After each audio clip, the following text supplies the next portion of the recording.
Hey everybody. Every so often, somebody you follow makes a video that reminds you of something you need to cover on your channel, and in this particular case, Noah Gervais did a video about the entire Diablo series, and that reminded me that I actually have yet to make a video specifically on Diablo 1.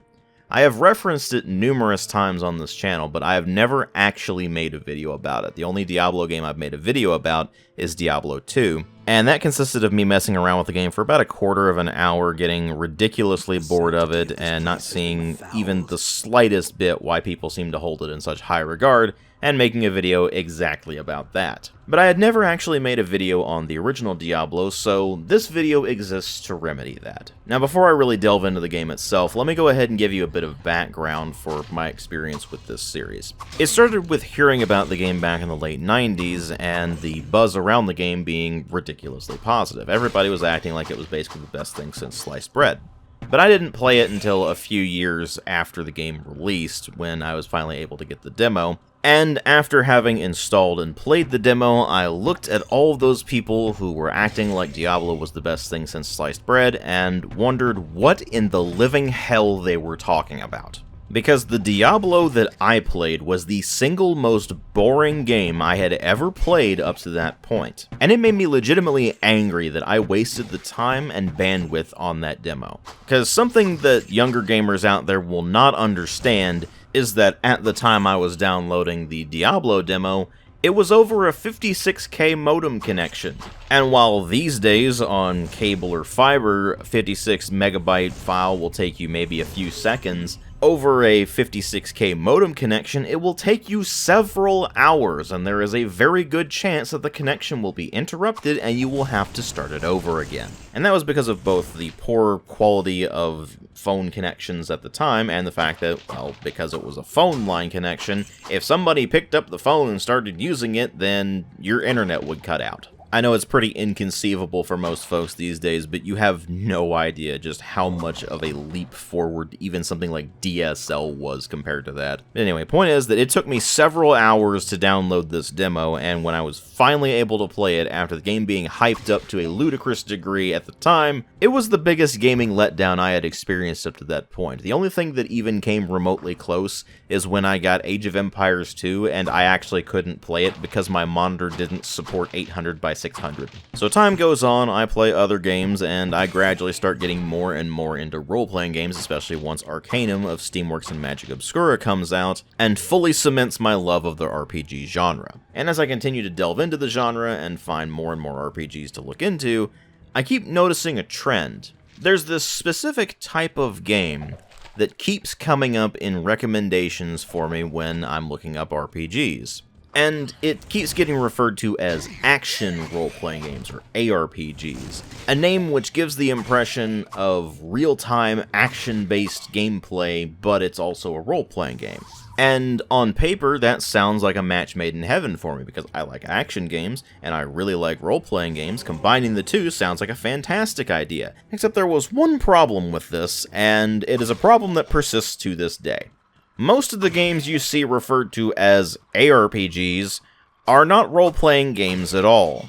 They are what I will generally refer to as Diablo clones, Diablo-style hack-and-slash games, or more recently, loot-and-slash or loot-and-click games. I'm leaning more into the loot-and-slash as being the most apt descriptor of these. They are all games that can charitably be described as very heavily inspired by Diablo. They are games that are traditionally from an isometric perspective, although with 3D graphics it switched more to a bit of a top-down perspective, and their entire gameplay loop is a mild expansion upon all of the gameplay that you have seen in the background up to this point and will continue to see throughout the rest of this video. Which is to say, you click on monsters until they die, and then they drop loot that you pick up. You equip loot that is better than what you currently have, and then you discard or sell whatever is not useful for you. For every monster you slay, and if the game even has quests, every quest you complete, you will get experience points. This will eventually result in you leveling up. Once you level up, you are given a few attribute points and maybe a skill point or two if the game even supports that at all. You allocate your attribute points, and if you even have any skill points, and then you proceed to continue on this process until eventually you either get bored of the game or you get to the end of it and beat the final boss. It is an extremely simplistic and extremely repetitive gameplay loop. And while the origins of all this goes back way further than the original Diablo, Diablo is the origin point of this very specific style of game. And I have several issues with this. The first issues I want to talk about are the ones that are just specific to Diablo 1 as a game in and of itself. Because the simple fact of the matter is, there actually is not very much to talk about when it comes to the original Diablo. It is a ridiculously simplistic game. You had 3 character classes to choose from: Warrior, Rogue, and Sorcerer, and while they can use whatever weapons they want, they're obviously going to be geared towards very specific things. The Warrior is geared more towards melee, the Rogue is geared towards ranged combat, and the Sorcerer is geared towards magical equipment and casting spells. Each of them has an initial skill. The Rogue is able to disarm traps, the Sorcerer is able to recharge staves, and the Warrior is able to repair equipment. You can have one spell or skill equipped at any given time, and that is bound to your right mouse button. Everything else you do with the left mouse button. If you want to stay in one place and just attack, for example, if you're the rogue and you want to shoot at things from a distance without moving instead of accidentally moving around, you can hold the shift key and left click. Otherwise, you're just going to be left-clicking on everything, and when it comes to attacking enemies, you have to click every single time you want to attack. You cannot simply do what more modern games do, which is click and hold on the enemy until they're done. You can hold down left-click and move the mouse around to change the direction you're moving, but that doesn't work in combat. You can't just click on an enemy and hold down until they're done. You have to click every single time they attack. And I can only imagine the amount of RSIs that this has contributed to. There's also a quick access bar with 9 slots on it, and you can put potions and scrolls in there. That's it. That is the entirety of the original Diablo. There is nothing else to the game. When you start the game as any given character, it randomly generates the layout of every single dungeon floor, and you just go into the dungeon, you slaughter all of the monsters, you gather loot. If something is better than what you currently have, you equip it, otherwise you either discard it or go back to town and sell it, and then you just continue to repeat this process until eventually you get to the very end of the dungeon and fight the final boss. There is basically no strategy to the game whatsoever. The only thing you can really do is, as a warrior, you can stand just behind a doorway and funnel enemies in. And of course, if you're using a character that has ranged attacks, you can put things between yourself and the enemy, and then they'll have a harder time getting to you or not be able to get to you at all, and yet you can still shoot at them. But other than that, the only other thing you really need to concern yourself with is the game's stun mechanic, which is just downright infuriating. You'll be trying to fight enemies, and when they hit you and do enough damage to you, it interrupts whatever you were doing to have your character just go ARG and just stop for a brief moment. But then that can result in you being stun-locked to death, which is incredibly irritating. But that is the entire scope of mechanics in the original Diablo. There are no skill trees to customize your character with, there are no choices and consequences, there aren't even secret areas or puzzles to solve. It is nothing more than mindless clicking and looting. Contrary to what so many morons out there will tell you, it is not a role-playing game.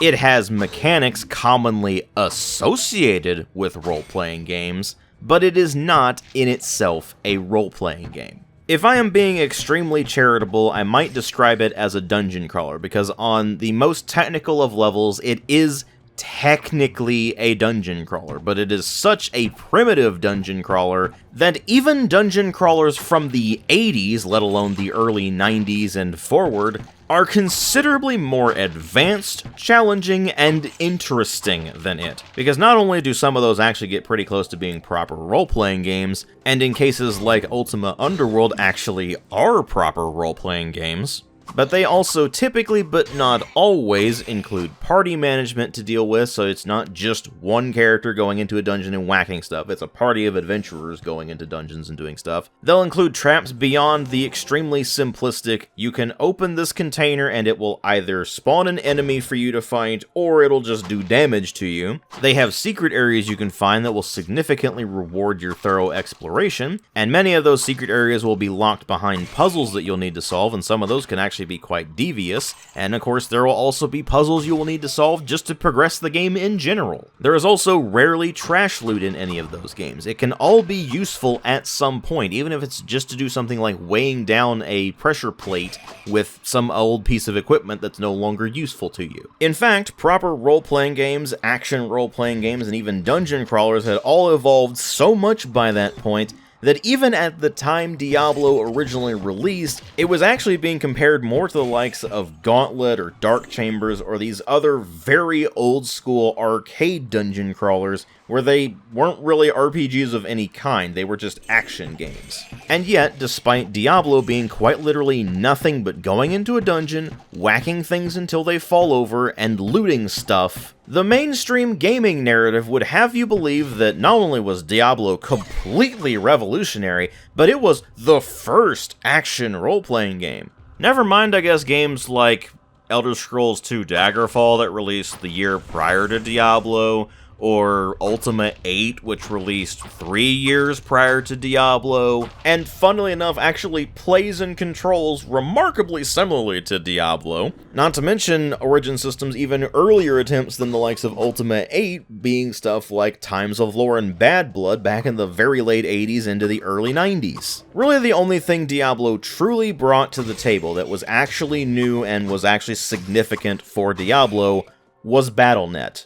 Diablo was the first game to have Blizzard's BattleNet service. And I will certainly be fair, for 1997 that was actually a fairly big deal. Having significant online infrastructure for a game of any kind, really, was a pretty big deal in 1997. Because online multiplayer in general in the mid to late 90s was a very new thing, and nobody really knew how to handle it, and along comes BattleNet, right at the time when developers were really starting to figure out this online thing, and it makes the process of connecting to games online in Diablo, and of course subsequently other games that Blizzard made, remarkably quick and easy. Remember, this is about a full decade before matchmaking even becomes a thing, and it's right around the time when online gaming as a whole was really starting to kick off. You start seeing games that were referred to as multi-user dungeons evolving into massively multiplayer games. You start seeing server browsers being implemented in first-person shooters and some other games as well, and you started to see more online gaming services like the MSN Gaming Zone really starting to pick up as well. So to launch something like BattleNet into this environment was basically perfect timing, because as a single-player title, Diablo is really nothing impressive. It has good presentation for its time, don't get me wrong, but at the end of the day, it's just a mindless click-a-thon Skinner box. One that becomes insanely repetitive extremely quickly, but if you're playing it with your friends, then you can get into the, well, this game is fun with friends fallacy. And around 1997, when multiplayer gaming really wasn't much of a thing, that had a hell of a lot of novelty value. In other words, while Diablo is a mindless, ridiculously repetitive Skinner box click-a-thon, it came out at just the right time to capitalize on its brand new online infrastructure, and not only was it simple enough that basically anybody could just pick it up and play it without having any idea what they were doing, but unfortunately a lot of people are just incredibly susceptible to Skinner boxes. Now, for those of you who may not necessarily know what a Skinner box is, it's a relatively simple concept of an operant conditioning chamber. Basically, the test subject is placed into a chamber and is given a selection of options. In order to push the test subject into selecting the correct option, selecting that correct option provides a reward to the test subject, whereas selecting any of the other ones at best results in no reward at all, or at worst, results in them being punished for selecting the incorrect option. Now, of course, in Diablo, and frankly all of the games subsequent to Diablo that use this whole idea, the task or option you need to select in order to receive the reward is simply to clear out the dungeon, just fight monsters and open containers, and the reward you are provided for doing this is the randomly generated loot. Obviously, the effect this has on the player is going to vary wildly from player to player. If you're like me, then it has barely any effect on you, if any at all. But if you're someone who suffers from more addictive tendencies, then it's going to have a much more profound effect, and that's the problem you end up with a lot of these types of games. There's really not much intrinsic worth in the gameplay mechanics themselves, but the Skinner box design makes people who are very susceptible to these more addictive tendencies, well,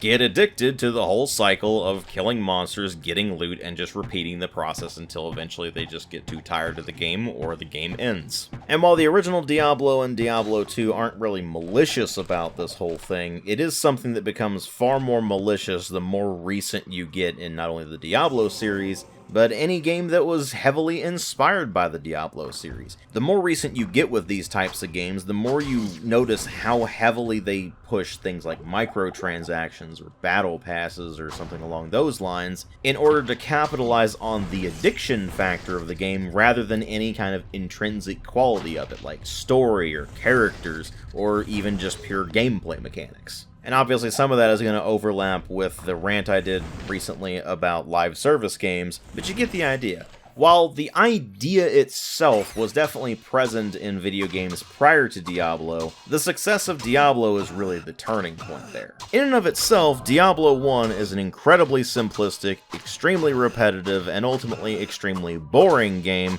that has moments of frustration whenever you get stun-locked, but it's the genesis point for a few things that have become trends across the entire industry, like color-coded item rarity tiers and randomly generated loot regardless of what the game type is, and more importantly, a heavy emphasis on addiction factor rather than properly compelling gameplay. Something which has utterly plagued gaming, particularly in the AAA space, for quite a few years at this point, and only seems to be getting worse. And it created an entire subgenre of copycats, which ordinarily would be fine for people who are into that sort of thing, but that particular subgenre is constantly misnamed as action role-playing games when they're not particularly action-packed, nor are they even remotely role-playing games. Again, at best, these are dungeon crawlers, more along the lines of stuff like Gauntlet and Dark Chambers than anything actually resembling a proper role-playing game. Just because something has stats and maybe quests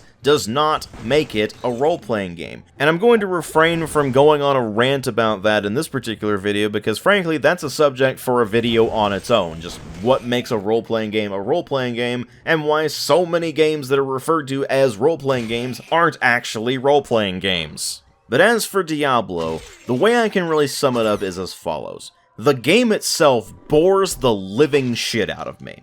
At the time I originally played it, it was the single most boring game I've ever played, and while there are a few games that have given it a run for its money in subsequent years, I'd still say it remains the most boring game I've ever played. But while the game itself just bores me, the impact it's had on the gaming industry as a whole, and just the general legacy of it, is infuriating. To the point where I will readily admit I absolutely hate Diablo. And not in the sense of, DW hates everything, but rather in the sense that the influence of Diablo has actively made the games industry worse. And I will never be able to forgive Blizzard for it. Thank you all very much for watching and sticking through this whole rant, ramble, whatever you want to call it, to the end. It was something that I had inadvertently left unresolved by regularly mentioning Diablo but never actually making a video on the original game, only on the sequel, and so ultimately I just needed to get it out of my system, and I really appreciate you bearing with me throughout that. So thank you again for watching, and if you like my videos, please consider supporting the channel on Patreon.